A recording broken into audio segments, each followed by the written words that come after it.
Picture this.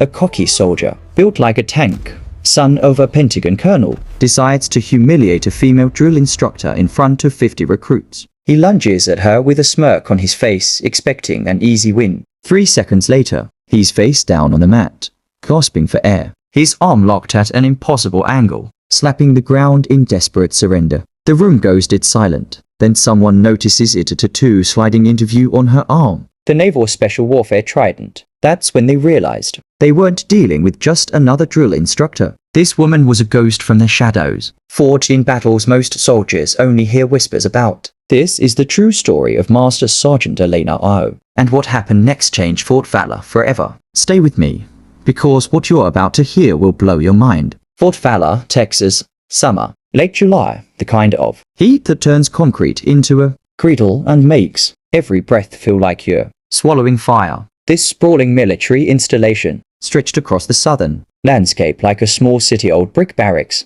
standing next to gleaming steel hangars, endless training fields cut by dusty roads, and the constant rhythm of boots hitting pavement. Every morning at 0500, voices rose in cadence across the base. This was where the army stripped away excuses, broke down egos, and built soldiers from scratch. And walking through the center of it all, moving with the precision of a Swiss watch, was Master Sergeant Elena Ro. Now, here's the thing about all that threw people off. She didn't look like what you'd expect from a hardened military instructor. No towering height, no bodybuilder muscles, no Hollywood action hero appearance. She stood about 5'6", lean build, cropped dark hair, and a face that could blend into any crowd. Plain, some would say. Ordinary, even. But those who stood in her presence, they felt something different. Something that made their spines straighten without her saying a word. Every morning, I walked the inspection line with unhurried precision. Her boots struck a rhythm against the pavement. Click, click, click, each step deliberate, calculated.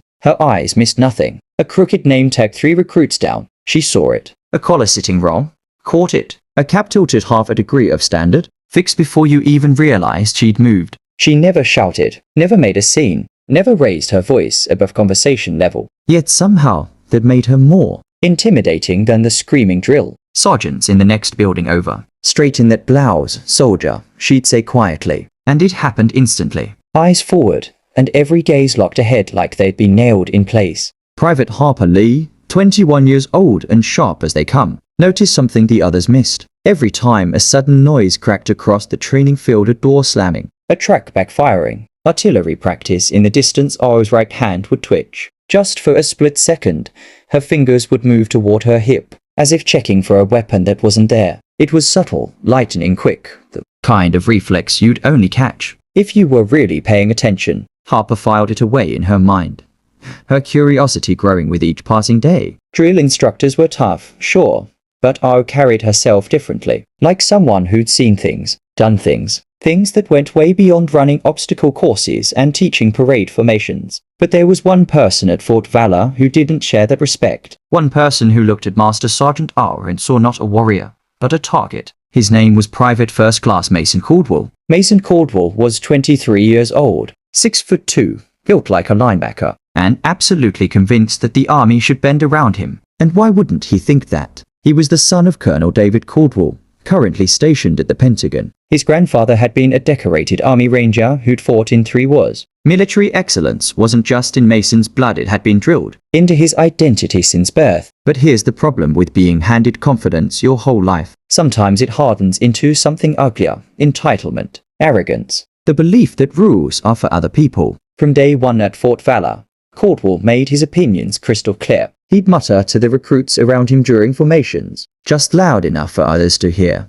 Women don't belong in combat roles. This is just political correctness run wild. The army's going soft. When Ro walked past during inspection, he'd smirk, whisper to his buddy next to him, making sure his disdain was felt even if his exact words weren't heard. Ro noticed. Of course, she noticed. She noticed everything. One morning, after Caldwell's whispers had been particularly loud, Ro stopped mid-inspection. She turned slowly, her eyes locking onto him with the intensity of a laser sight. "Private Caldwell," she said quietly, her voice calm as still water. "You just earned yourself extra duty. Report to the supply depot after evening formation. You'll be inventorying medical kits. All of them, by hand. Duo 600 tomorrow. Caldwell's jaw clenched. Around him, other recruits fought to hide their smiles. Yes, Master Sergeant, he forced out through gritted teeth. But inside, something darker was brewing. His pride had been stuck, and Mason Caldwell wasn't the type to let that slide. He'd find a way to prove himself right.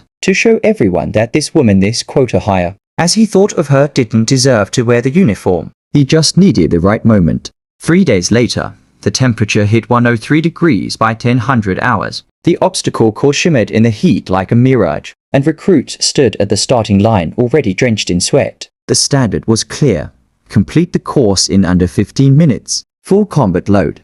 Weapon discipline maintained throughout. No excuses. No exceptions. Master Sergeant O stepped to the line, adjusted her cap, and without any fanfare, took off. What happened next left the recruits speechless. O moved like water flowing downhill, effortless, efficient, controlled. At the rope climb, her hands and feet worked in perfect synchrony, never rushing, never wasting a single ounce of energy. At the low crawl, she slid beneath the wire with movements so calculated it looked choreographed. The climbing wall, over it in seconds, landing soft as a cat. Every transition was smooth, every landing quiet. Her breathing never became ragged, never turned desperate. When she crossed the finish line, the clock read 11 minutes, 42 seconds. Nearly 3.5 minutes under standard. The recruits forgot about the heat for a moment, caught up in pure awe. Then came Caldwell's turn. He attacked the course like a battering ram, all power, all aggression, all ego. At first, he looked unstoppable, his muscles straining, his face set in determination. But raw power burns hot and fast. By the second obstacle, his breath was coming in ragged gasps. At the rope climb, he slipped twice, cursing under his breath, forcing his body upward through sheer stubbornness. By the time he reached the wall, his arms were trembling. He hauled himself over and practically fell off the other side, stumbling across the finish line at 19 minutes, 14 seconds. 4 minutes over standard. As he bent over, hands on knees, gasping for air, he looked up just in time to see Harper Lee and 2 other female recruits crossing the finish line. Their times, 14:47, 15:02, and 14:56. Every single one of them had beaten him. Caldwell's face flushed crimson, and it wasn't from the sun. As the recruits gathered for water, a sudden boom rolled across the training field artillery practice from the far range, maybe 3 miles away. Most recruits flinched at the unexpected sound. O's reaction was different. In less than a heartbeat, her right hand snapped toward her hip, fingers moving to where an M17 pistol would sit in a combat holster. The movement was pure instinct, burned into her nervous system through repetition and necessity. Just as quickly, she caught herself, her hand dropping back to her side, her face composed as if nothing had happened. But Harper saw it, and now she was certain. Master Sergeant Elena Ro had a past that went far beyond anything in a standard army file. Caldwell saw it too, but he interpreted it differently. To him, it looked like a flinch, a sign of weakness, and in his humiliated, angry state, he latched onto that observation like a lifeline. He'd find a way to expose her, to prove she wasn't as tough as everyone thought. The opportunity came sooner than he expected. The hand-to-hand combat training facility smelled like sweat, rubber mats, and determination. It was a large open space with padded floors, mirrors along one wall, and heavy bags hanging in the corners. 50 recruits stood in formation around the edges of the main mat, their faces tight with focus. Master Sergeant O stood at the center, her posture relaxed but ready. Her voice carried clearly across the room, calm and instructional. Hand-to-hand combat isn't about being the strongest person in the fight, she explained, pacing slowly around the mat. It's about leverage, efficiency, using your opponent's energy against them. A smaller fighter with proper technique will defeat a larger fighter with sloppy form every single time. She demonstrated with another instructor, a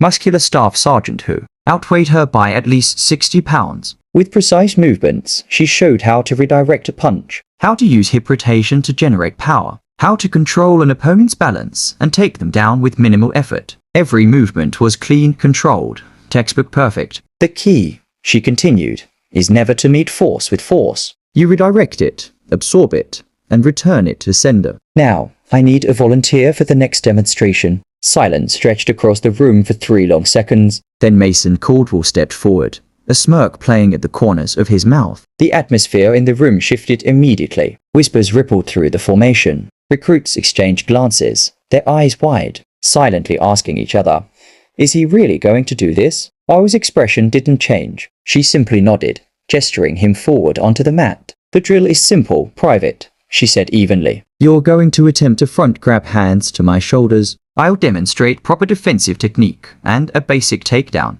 Understood?" "Yes, Master Sergeant," Caldwell replied, but his tone carried an edge of mockery. He rolled his shoulders, bouncing slightly on his toes, making a show of his size and strength. The grin on his face said everything.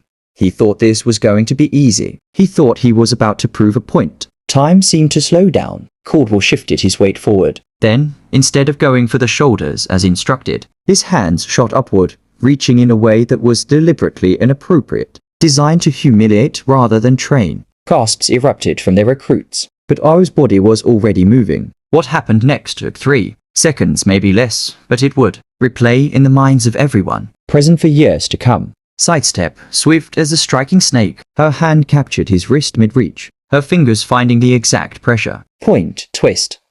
His own momentum betrayed him, pulling him off balance. Her shoulder dropped, her hips rotated, and suddenly Caldwell was airborne. Wham! The sound of his body hitting the mat echoed like a thunderclap through the training facility. Before anyone could even process what they'd seen, O had dropped to one knee, Caldwell's arm locked behind his back at a painful angle, his chest pinned flat against the mat, his cheek pressed into the vinyl. The room went absolutely silent. You could have heard a pin drop. Caldwell squirmed. Shock and pain painted across his face in equal measure. He tried to push up, but O increased the pressure just slightly. Not enough to injure, but more than enough to make the message clear. "You're not going anywhere unless I allow it." Panic flashed in Caldwell's eyes. His free hand slapped them at once, twice, then frantically. Over and over the universal signal of surrender. O released him immediately, standing and stepping back with the same control she'd shown in executing the takedown. Caldwell rolled onto his side, clutching his arm,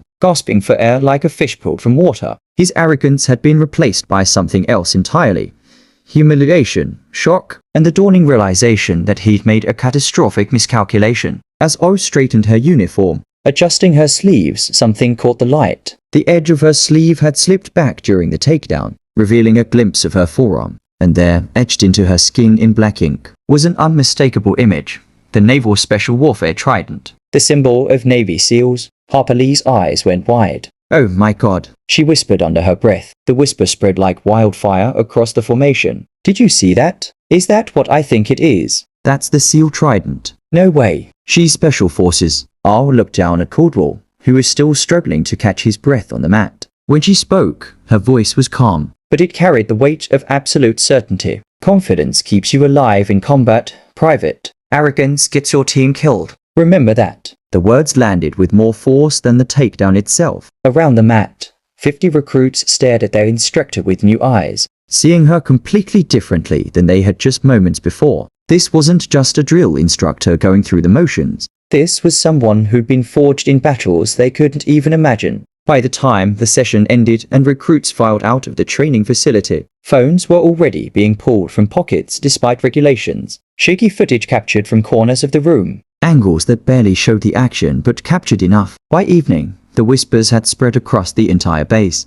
By midnight, the video was circulating on military forums, stripped of context but loaded with impact. By dawn, it had gone viral, and Master Sergeant Elena Ro's carefully maintained anonymity was about to explode into the national spotlight. Captain Nathan Briggs arrived at his office at 0630 the next morning to find his phone already ringing off the hook. By 0700, he'd received calls from 3 different generals, 2 Pentagon officials, and an angry Colonel David Caldwell, demanding to know why his son had been assaulted by a drill instructor. The video was everywhere. CNN ran it with the headline, "Female Army Instructor Executes Flawless Takedown of Male Recruit." Fox News framed it as, "Controversial combat training raises questions about women in military." Social media exploded. Twitter, Facebook, Instagram, TikTok, everyone had an opinion. Some praised O as proof that women could excel in combat roles. Others questioned whether she'd overreacted, whether the military had become too politically correct, whether this was all just a publicity stunt. The SEAL Trident to court in several frames fueled intense speculation.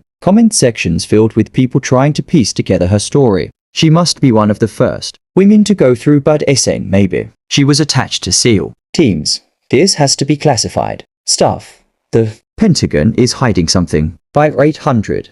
Captain Briggs had summoned Ro to his office. She entered with the same composure she carried everywhere, standing at attention as Briggs closed the door behind her and gestured for her to sit. "Do you know what's happening out there, Master Sergeant?" he asked, his voice weary. "I'm aware of the video, sir." "Aware?" Briggs let out a humorless laugh. "Elena, this thing has been viewed 12 million times. 12 million. I've got the Pentagon calling. I've got Colonel Caldwell threatening legal action. I've got reporters trying to get on base. And I've got exactly 0 good options for how to handle this." Ro's expression didn't change. "With respect, sir, I followed proper protocol. Private Caldwell made an inappropriate move during a training exercise. I defended myself using approved defensive tactics and executed a controlled takedown, with no injury to the recruit. I did my duty. Nothing more." Briggs studied her for a long moment. "And the tattoo was earned before my transfer to the army, sir. Everything in my service record is accurate." "Accurate, maybe.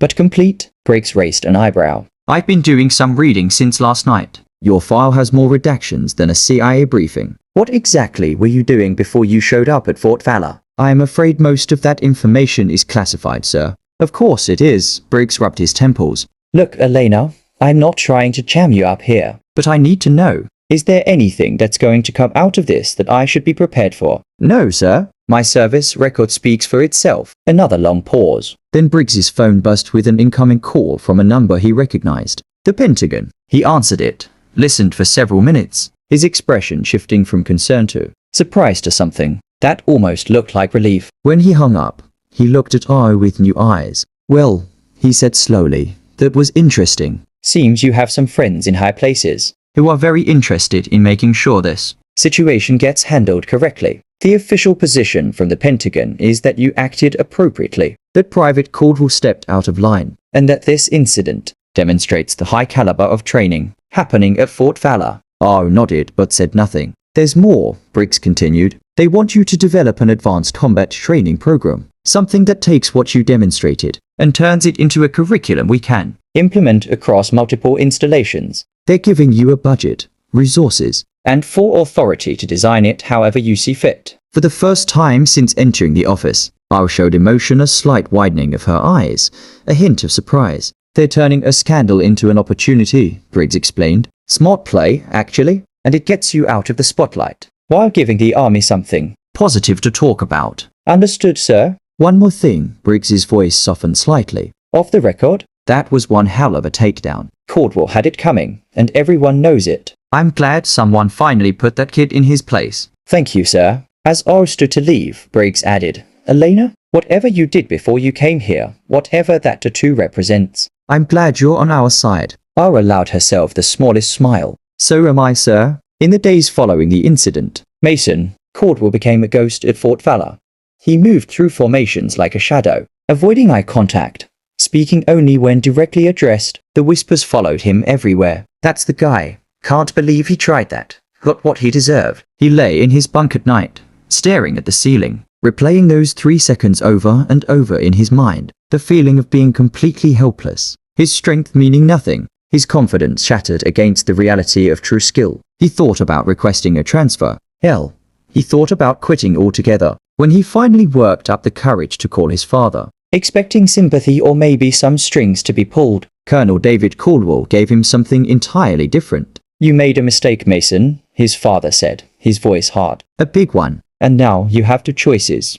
You can run away from it, or you can learn from it. Legacy doesn't mean automatic respect. Means you have a responsibility to live up to the name you carry. Respect is earned by showing you can get back up after being knocked down. The question is, are you man enough to do that?" The call ended shortly after. Mason stared at his phone for a long time, his father's words echoing in his head. The next morning, when Captain Briggs called him in to discuss his reassignment request, Mason withdrew it. "I want to stay, sir," he said quietly. "I want to finish training here." Briggs studied him carefully. "You understand that won't be easy. Everyone knows what happened. You will have to earn back respect you threw away." "I know, sir. I am ready to try." 2 days later, Master Sergeant Ro announced the creation of her advanced combat training program. It would be voluntary, running twice a week in the evenings, open to any recruit who wanted to push themselves beyond standard requirements. 37 recruits signed up immediately. Mason Caldwell was number 38. The first session started at 1800 hours in the same training facility where everything had gone down. Mason arrived early, taking a position at the back of the formation, trying to make himself invisible. Ro walked to the center of the mat, her eyes sweeping across the assembled recruits. This program isn't about making you tougher, she began. It's about making you smarter. Combat isn't a test of strength. It's a test of efficiency, adaptability, and control. Over the next 12 weeks, I'm going to teach you techniques, drawn from multiple disciplines, techniques that are used by some of the most elite warriors in the world. But here's the deal. This is voluntary. If you don't want to be here, the door is open. No judgment. But if you stay, I expect 100% effort. 100% of the time. No one moved toward the door. Good. Let's begin. What followed was unlike anything the recruits had experienced before. Ro taught them leverage points on the human body. How to use an opponent's momentum against them. How to escape from holds that seemed impossible to break. She showed them how a smaller person could control a larger person through technique alone. Harper Lee adapted to the training like she was born for it. Her movements became sharper, more precise, more confident with each session. She absorbed Ro's lessons almost instinctively, showing the natural talent of someone who might one day lead. Mason Caldwell, by contrast, struggled. His strength, which had always been his greatest asset, now worked against him. He tried to muscle through techniques that required finesse. He met force with force when he should have redirected it. His old habits kept sabotaging his new learning, but something had changed in Mason. Instead of getting frustrated and lashing out, he listened. He asked questions. He stayed late after sessions ended, practicing moves until his muscles burned and his joints ached. One evening, 3 weeks into the program, he finally executed a complex takedown correctly for the first time. It wasn't pretty, but it worked. Ro, who'd been observing from the side of the mat, walked over. Better, she said simply. You're starting to think instead of just react. That's progress. Mason nodded, breathing hard. But for the first time in weeks, he felt something other than shame. Accomplishment. Master Sergeant, he said hesitantly, I need to apologize. What I did that day. Ro held up a hand, cutting him off. I don't need your apology, Caldwell. I need your effort. I need you to be better than you were. Words don't mean anything. Actions do. Show me you've learned, and we're good. Yes, Master Sergeant. As Mason walked away, Harper Lee approached Ro. He's actually trying, Harper observed. I didn't think he had it in him. People surprise you, Ro replied. The question is never whether someone falls. Everyone falls. The question is whether they get back up and do the work to be better. 8 weeks into the program, something remarkable was happening at Fort Valor, the advanced training. Recruits were outperforming their peers in every measurable category. Their hand-to-hand combat scores were higher. Their confidence under pressure was greater. Their ability to work as a team had improved dramatically. Other drill instructors started asking questions. Commanders from neighboring bases started hearing rumors. And eventually, those rumors reached the Pentagon. In late October, a team of observers arrived at Fort Valor to evaluate Ro's program. They watched sessions, reviewed curricula, interviewed participants. They took detailed notes and asked endless questions. Mason, when interviewed, spoke honestly about his experience. I came into this program as probably the worst example of a soldier you could find. Arrogant, disrespectful, thinking I knew everything. Master Sergeant Ro didn't just teach me combat techniques. She taught me what it means to actually be a warrior. That's not about being the strongest or the toughest. It's about discipline, respect, and constantly pushing yourself to be better. Harper added, what makes this program special isn't just the techniques. It's that Master Sergeant Ro treats everyone equally. She doesn't care about your gender, your background, or who your family is. She cares about whether you're willing to do the work. That's changed the culture here in a way I can't fully describe. 2 weeks later, the formal recognition came. The Department of Defense issued a statement commending Master Sergeant Elena Ro for developing an innovative training program that demonstrates excellence in modern combat instruction. They announced plans to expand similar programs to 6 other installations as a pilot initiative. Along with the recognition came an offer.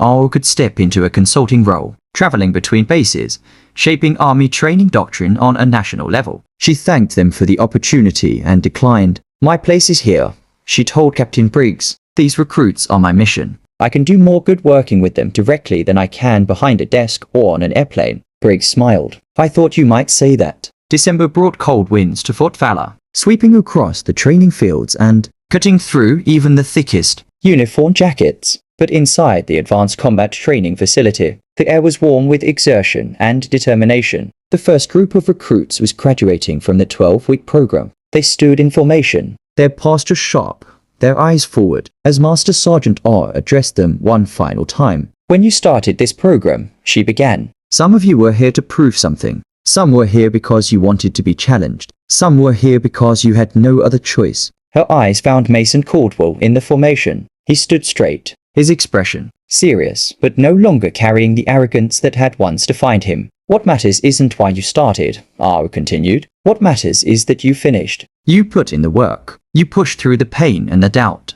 You supported each other. You became better versions of yourselves. That's what being a warrior is about. Not the fighting, the becoming. She paused, letting the words settle. Some of you will go on to combat roles. Some won't, but all of you will carry these lessons forward. You'll teach others. You'll lead others. You'll be the example that someone else looks at and thinks, if they can do it, maybe I can too. That's the real legacy we're building here. After the ceremony, Harper Lee approached Ro outside the facility. The sun was setting, painting the sky in deep oranges and purples. Was it worth it? Harper asked. Everything you went through to get here, everything you gave up. Was it worth it? Ro was quiet for a moment, watching recruits cross the parade ground in the fading light. You know what nobody tells you about being a pioneer, she finally said. It's not about you. It's never about you. It's about the doors you open for the people who come after. 5 years ago, we couldn't have had this conversation. 10 years ago, I wouldn't have been allowed to teach this program. 20 years ago,